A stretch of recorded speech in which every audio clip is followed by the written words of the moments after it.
Okay, guys, we're going over the Kelsey Berreth case. Kelsey Berreth is the girl that went missing in Colorado on Thanksgiving Day. If you're not familiar with the case, I've uploaded videos earlier that you can go back and thumb through.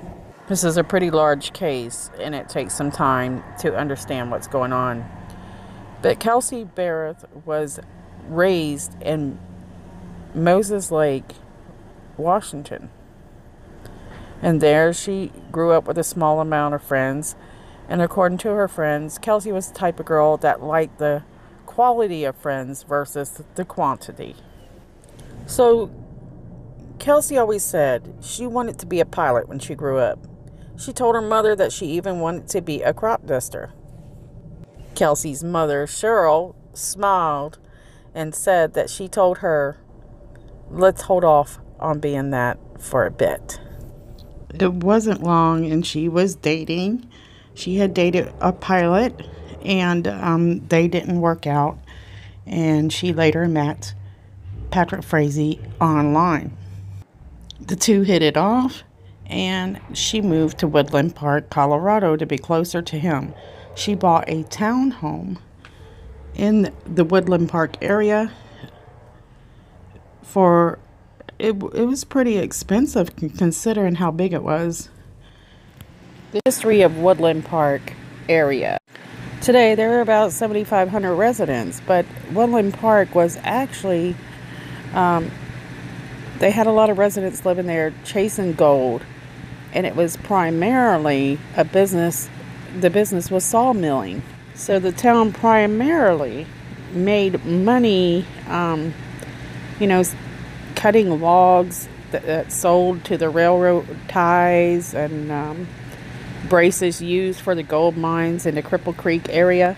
However, after that was all over with, there was no more gold to be had. All the donkeys that they brought to the area ended up running wild.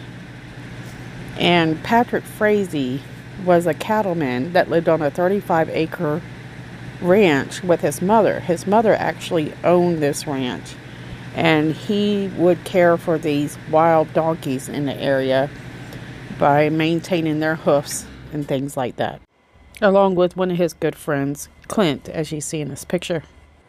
So Kelsey moves to Colorado, lives in this townhouse that you see here, while Patrick remains to live in his mother's home on the 35 acres. Patrick Frazee managed the ranch for his mom, and he was a blacksmith. Kelsey Berreth moves into the townhome in Woodland Park, settles in, and the two kind of live separate lives, and they seem to really love each other. So much so that Kelsey Berreth is now pregnant with Patrick Frazee's beautiful baby daughter. Cheryl Berreth, Kelsey Berreth's mother, says that they are pretty happy. They have their struggles like any other family, economically and such, but other than that, everything seemed to be perfect. It seemed like a perfect couple with a perfect life living in Woodland Park, Colorado. Things for the couple even seemed perfect on Thanksgiving Day. Nothing seemed to be out of sort. Nothing seemed odd until a telephone call comes into the Woodland Police Department, and it is Kelsey Berreth's mother, Cheryl Berreth, saying she has not heard from her daughter since Thanksgiving Day. Cheryl Berreth asked for police to go out to her daughter's home and do a welfare check, in which the police do. They break down the door, they go inside, and there is no signs of Kelsey. And according to police, there's no signs of anything whatsoever other than she's not there. Police decide to leave. They don't see any signs of foul play. They don't see any signs that seem out of the ordinary.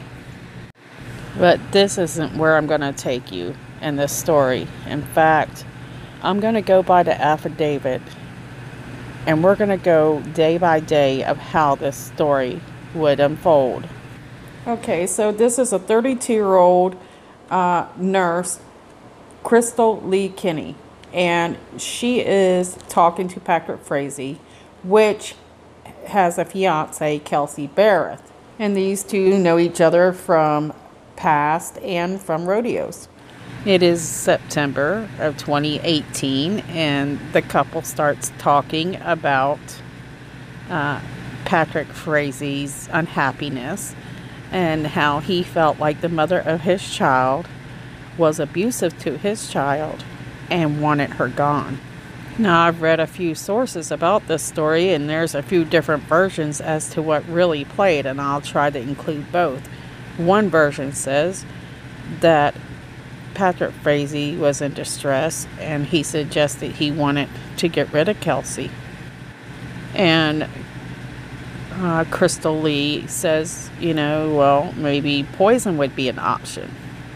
Another version of the story says that Patrick Frazee says he wanted to get rid of his girlfriend, Kelsey Berreth, and asked Kenny Lee to poison her. Crystal even offers that she has some drugs that she can get a hold of easily. But then again, the story seems to be changing, even, through the press, saying they're trying to push it on Patrick Frazee, taking the responsibility off of Crystal. It seems the media really wants to protect Crystal for some reason. But the truth of the matter is, Crystal agreed to help Patrick Frazee kill Kelsey Berreth. And their first attempt would be by poisoning Kelsey Berreth's favorite coffee drink. Crystal even drove down to Colorado to make plans with Patrick Frazee on how to execute the poisoning. Crystal Lee lies to her ex-husband, in which she lives with her 2 children, and makes several trips down to Woodland Park, Colorado, to meet up with Patrick. The affidavit says that Frazee instructs Lee to obtain a cell phone that did not trace to her, known as a burner phone. This was to distract police, throw them off the trail. Now, according to the affidavit as well, approximately September 1st through November 22nd, Lee was solicited by Frazee on at least 3 separate occasions, but the truth is it was 4. Crystal actually takes the actual steps to actually take part in the murder and to actually carry out several murders. Crystal's her first attempt on the murder was to make friends with Kelsey, go to the Starbucks, buy Kelsey's favorite coffee drink, put poison in it, knock on the door, and give it to Kelsey Berreth. Supposedly, she did not put poison in it. Now, supposedly, she had already met Berreth, had become, acquainted with her, and, she was being deceptive. She was not able to put the poison in, she says. The second attempt was supposedly Patrick Frazee give her a metal pipe and ask her to knock Kelsey out in the back of the head with this pipe. But there's a different version on another affidavit. I remember it because Patrick Frazee said to hit her on the back of the head specifically to prevent bleeding, which is very important for the story later on.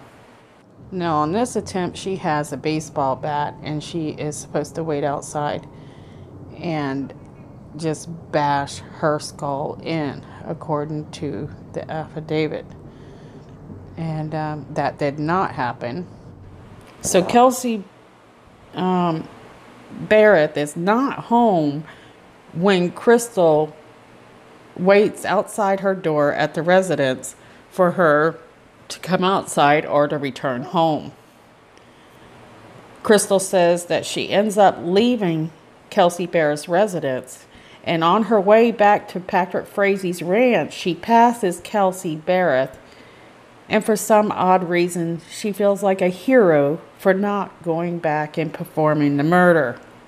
That's the way she makes it seem. Now, referring back to the pipe incident, Crystal was supposed to use that pipe to hit Kelsey on the back of the head to prevent blood, which doesn't seem to be an issue when Patrick Frazie finally takes her out.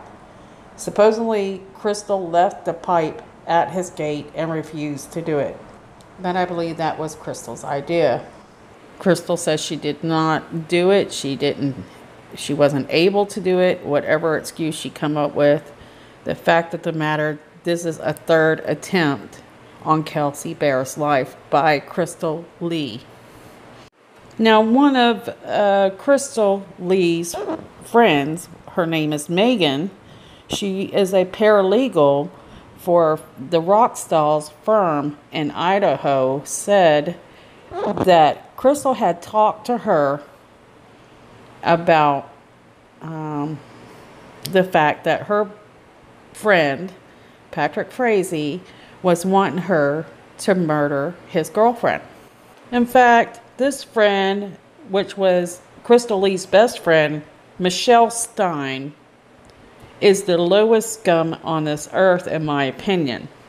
She had the opportunity to save Kelsey Berreth many occasions, and she sits on interviews defending Crystal Lee Kinney, saying that she was in fear for her life. She knows for a fact that she has been offered help through the Rockstalls, through other friends who also know about Crystal's planning to kill or help Patrick Frazie kill Kelsey Berreth. She had told Crystal Lee to call the police, supposedly, but yet she did not call the police. So two wrongs don't make a right. It was a suggestion on the affidavit, in fact. But police say that this woman, Michelle Stein, who knew about the plot of Kelsey Berreth's murder by her best friend and her, how do we put it? Her friend, her boyfriend, and didn't do anything about it. She supported Crystal Lee so much that she even done an interview saying, that Crystal Lee feared for her life, which she knew was absolutely not true. They did not mention the fact that she was in fear for her life until after the fact, after Crystal Lee had already lied to police multiple times. My opinion is this friend was not a very good person. Another friend who was also involved was Megan Garrison. I do not have a picture of her, but she let Crystal Lee borrow her vehicle and go to Colorado to meet with Patrick. At this point in the story, Patrick Frazie carried out the murder of Kelsey Berreth on his own because Crystal Lee Kinney didn't have the guts to do it, and that's the only reason. Patrick Frazie sends her a message and tells her to get here now. She has a mess to clean up. At this point, before I tell you how they murdered Kelsey Berreth, I want to go over the timeline of what happened Thanksgiving Day. It's the late hours of November 21st, going into the very early hours of November 22nd, Thanksgiving Day. Patrick Frazie gets in contact with Kelsey Berreth and asks her if she will ride out to check on some cattle with him. Kelsey Berreth agrees, and their baby Kaylee, and Patrick ride out to check out on the cattle. But on their way home, Patrick Frazie gets sick on his stomach.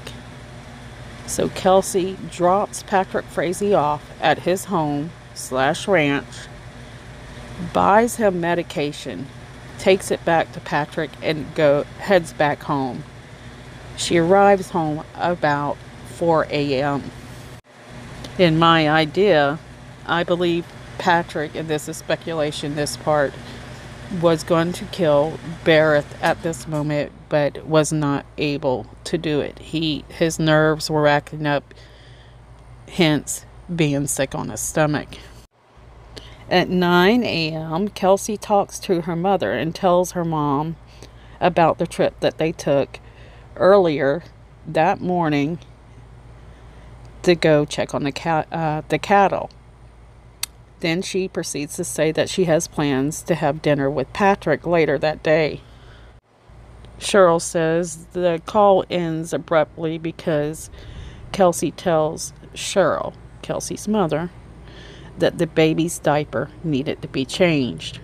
Approximately 9:15, Cheryl calls Kelsey back. Cheryl ends up getting a hold of Kelsey, and they talk a little bit longer about a Christmas list and a few related items. Cheryl says it was a pretty quick conversation, and there didn't appear to be any problems between Patrick Frazee and Kelsey Berreth at the time. About 9:54, Patrick Frazee is approximately 9 miles north of Cripple Creek and moving in the south direction. At around 12:02, Kelsey is located by surveillance camera and entering the Safeway parking lot from the west end. She parks, pulled out the baby Kaylee in her car seat, walked into the Safeway, shopped. They notice that she goes to the floral, needs some help. She purchases poinsettias, then checks out finally and walks out of the store. So it's approximately 12:24 at this point that Kelsey has completely checked out of the Safeway and is walking out to her red pickup truck. She loads the baby, the groceries, then gets in the truck to leave. Kelsey is seen leaving at the west end of the Safeway parking lot at 12:27. Kelsey turns north on North Fairview from Highway 24. At 12:31, Patrick calls Kelsey Berreth's phone. No answer. At 12:33, Kelsey calls Patrick back. Both phones are on Verizon Tower near Kelsey's home. On Williams Log furniture surveillance camera, at 12:36, they pick up a Toyota truck with a white object on back that seems to belong to Patrick Frazee. So at 12:37, police observe on the surveillance camera that Kelsey Berreth's red pickup truck is traveling westbound on Highway 24, then turns north onto North Fairview Street, which is toward Kelsey Berreth's home. At 12:44, a red Toyota pickup, Patrick Frazee's appears to be, has a white object in the back of the truck. He is traveling southbound on North Fairview, pulling up to the intersection of North Fairview and Highway 24. So he's leaving Kelsey Berreth's house, most likely, with the daughter. Now at 12:46, Patrick Frazee is at the bank, the E&T bank in town, according to the manager, when police went back following his footsteps. He requests a timeline of the transactions of 11/22/18. He made 3 deposits and 1 withdrawal. Now at 12:47, Patrick Frazee is still at the bank, and the manager tells detectives that Patrick Frazee asked if the baby and the baby's car seat were visible on the ATM surveillance camera. The manager says both were visible at approximately 12:47. According to the affidavit, he is at the bank until around 12:49 in the afternoon. At 12:54, Patrick Frazee is seen at Walmart. Now, according to surveillance cameras, it is between, 1:54 to 1 o'clock that Patrick Frazee is seen at Walmart driving his Tacoma Toyota truck. Now at 1:24, the neighbor's surveillance camera catches Patrick Frazee, or a man that looks like Patrick, entering Kelsey Berreth's townhome. At 3:15, Patrick Frazee uses his last transaction at the bank until, I think it's November 26th. 3:25 p.m. Thanksgiving Day to the Toyota that Patrick drives is seen on a surveillance camera with a white object in the back of the truck traveling southbound on North Fairview from Highway 24. Now this is the point. At 3:26 p.m. on Thanksgiving Day, Patrick Frazee is captured on a neighbor's surveillance camera outside of Kelsey Berreth's home. And around that same time, Patrick Frazee calls Crystal Lee Kinney along with his mother at that same moment. Now, cell phone records show that between 1 and 4:30 p.m. That Frazee's phone was connected to the tower serving Berreth's townhome. Around 4:49, Berreth's phone is 0.44 miles away from the Verizon tower, whereas Patrick's phone is 1.26 miles, both moving towards Patrick Frazee's ranch. Also that evening, Berreth's phone and Patrick Frazee's phones were connected to the cell towers near Cripple Creek, travel in the same direction. Those phones actually stayed together from November 22nd through November 24th. At that point, what we come up with is that they had put Berreth's body in a black tote bag back at her townhome and drives about 45 minutes to Nash Ranch, where they put her body on top of a haystack. Now, what is said is Crystal Lee Kinney says that Patrick uses a tractor to put her body pretty high up, and I believe it's in a barn. Cheryl also receives a text message from Berreth saying Frazee returned her gun and she had gone shooting that night. According to police, November 23rd, there were 8 text messages sent between Patrick Frazee and Kelsey Berreth's phone. Now, I had trouble establishing this timeline where Crystal comes into the picture, because everything is, one thing says one thing and another says another. So we're going to do the best we can here. On Crystal's affidavit, she says that she helps Patrick Frazee move Kelsey's body November 22nd. But here I have November 24th. Kinney arrives at Patrick's home in the morning. And there are telephone records where Kinney and Frazee are talking, and that would be at 7:23 a.m., 10:47 a.m., 11:39 a.m., and 1:06 p.m. and 5:21 p.m. So Crystal says that she's at Patrick Frazee's home 9 a.m. that morning until 5 p.m. that evening, inquiring about a horse, according, to her first interviews with police. Police say in the affidavit that they, suspect that if they were both on the same property at the same time, they wouldn't need the phone to talk. But then again, there's a possibility if there was 35 acres. But police found out that Kenny was making connection to the tower near Berreths' home.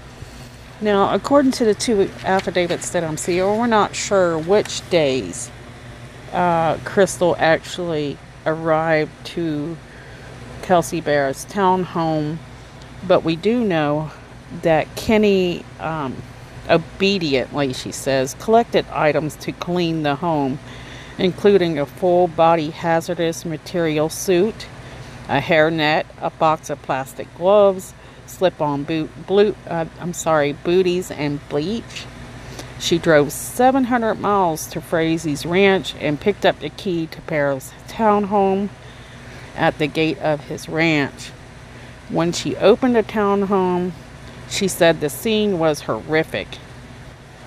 But Kelsey Berreth told police and later testified that there was blood spatter and stains all over the walls, wood floors, toys, and furniture, and it took her 4 hours to clean it up. She told police that she filled garbage bags with items too difficult to clean. This included curtains, toys, and pillows. She found a complete tooth, including roots, on the floor. She threw that away. Crystal went on to say that Patrick Frazee had his daughter in a walker in the next room as he beat Kelsey Berreth to death. Now, at this point, Kenny says that she is exhausted from all this cleaning up the murder scene that she could have prevented. But Frazee allegedly told her that she was in it now and had to follow through to the end.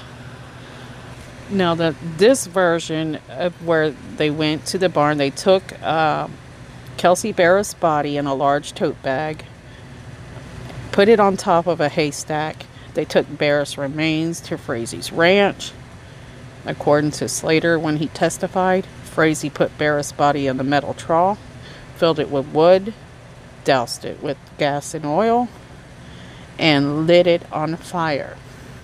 One of the sources that I have read says that Kenny said that she could see a body after the plastic burn. But Kenny told investigators that Frazee said he'd scooped Berreth's body remains from the fire after it went out and either left them at the dump or threw them in the river when they asked her, what he did with Berreth's remains. Slater also testified that law enforcement searched Berreth's house twice earlier December and found no evidence of blood. In fact, December 2nd, Cheryl decides she's going to drive down to Colorado. Her family stays at Kelsey Berreth's house. And while they were cleaning, it was the family that actually found a blood spot on the toilet. Now, the second part of this, we're going to go over how he killed Berreth, the very horrific details, and then more details on the text messages. I can't record but so much on my phone, and this has taken me a lot of work to put this together. So guys, I'm going to upload this one first, part one, and then we'll do the second one hopefully within the next few days. Thank you for watching, guys. Don't forget to subscribe and like, and I'll see you soon. So I almost forgot to mention that my mic is messing up pretty bad, so bear with me.